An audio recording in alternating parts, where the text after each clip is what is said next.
The Ministry of Public Security has confirmed that the bodies of all 8 Chinese police officers buried under a collapsed building in the Haitian quake have been found. The bodies are expected to be brought home on Tuesday morning by chartered plane. They were found after around 100 hours of search and rescue work by the joint efforts of the Chinese rescue team, the Chinese peacekeeping force in Haiti and several foreign rescue teams. Of the victims, 4 were officers of China's peacekeeping force in Haiti and the rest were in a team sent by the ministry to Haiti's capital Port-au-Prince for peacekeeping consultations. Meanwhile, Taiwan has rejected the mainland's proposal for the establishment of a joint rescue and search team in Haiti.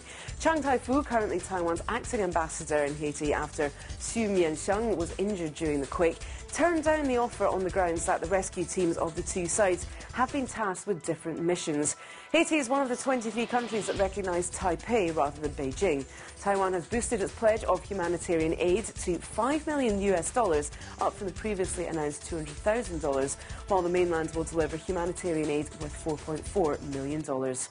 Diplomats from 6 powers, including China, met behind closed doors in New York this weekend to discuss how to deal with Iran's nuclear issue amid US efforts to push for more sanctions. But China had called for more diplomatic efforts to achieve a long-term solution to the issue and was the only one of the nations present not to send a top-level official to the talks. Iran said the solution lies in the recognition of Iran's nuclear rights by the group, which consists of the 5 permanent members of the UN Security Council plus Germany. The meeting came after an end-of-the-year deadline to respond to economic and political incentives in exchange for halting its nuclear enrichment activities, passed without comment from Iran.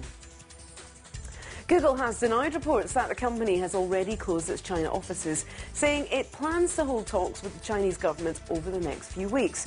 Meanwhile, Washington has said it is issuing a diplomatic note to China, formally requesting an explanation for cyber attacks on Google. On Saturday, tech rival Yahoo was dragged into the growing row after its Chinese partner Alibaba Group slammed its statements supporting Google. Yahoo said it was aligned with Google's position that the violation of internet privacy was deeply disturbing, but an Alibaba Group spokesman said the company did not share this view, which it called reckless given the lack of information. Now, the first booster rocket of the Long March 3 carrier rocket became detached just 7 minutes after the launch and fell onto the ground in Guizhou province. The debris of the booster rocket punched a hole in the ground about 30 feet wide. 2,000 personnel were dispatched to the scene and over 100,000 people were evacuated. Fortunately, no one was hurt in the accident. The rocket was launched on Sunday from the Xichang Satellite Launch Center. The Hong Kong government has secured funding for the $8.6 billion express rail link with the mainland, but officials also had to deal with the embarrassment of thousands of young protesters laying siege to the Legco building and repeatedly clashing with police. Transport Chief Eva Chung and her team of officials were trapped inside for hours as the protesters demanded to speak to her and tried to force their way into the building. At one point, riot police and uniformed officers had to repel the crowds with pepper spray. The project is believed to be the world's costliest rail line per mile and was passed after a 25-hour debate by 31 votes to 21.